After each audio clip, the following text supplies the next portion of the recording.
The local assembly.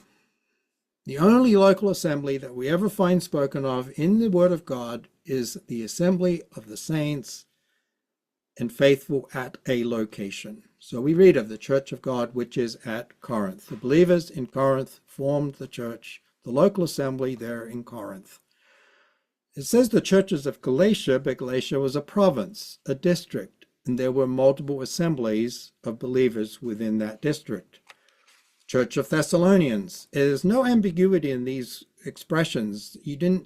When Paul wrote to the Church of Thessalonians, he didn't have to address it to the church on First Street or the Baptist church on Main Street, or there was only one church. All these other things that men have formed are simply that, organizations of man's making.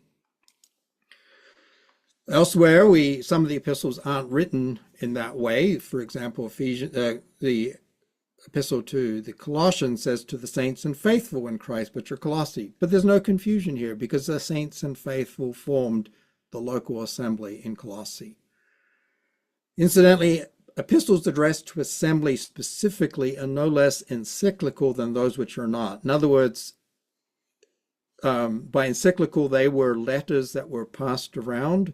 So we know that the epistle to the Colossians was passed around, the epistle to the Ephesians was passed around.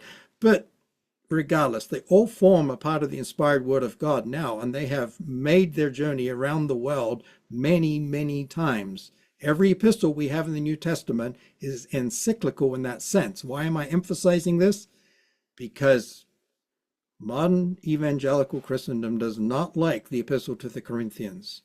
They will dismiss much of what it says because they'll say it's not encyclical, it was written specifically to the Corinthians. This is not true. The epistle to the Corinthians establishes the internal order of the local assembly. It's a very important epistle in the Word of God. And the very few first verses, you can take your time to read them, that make up the epistle, make it very clear that it is addressed to all who own Christ's lordship, not just the saints at Corinth.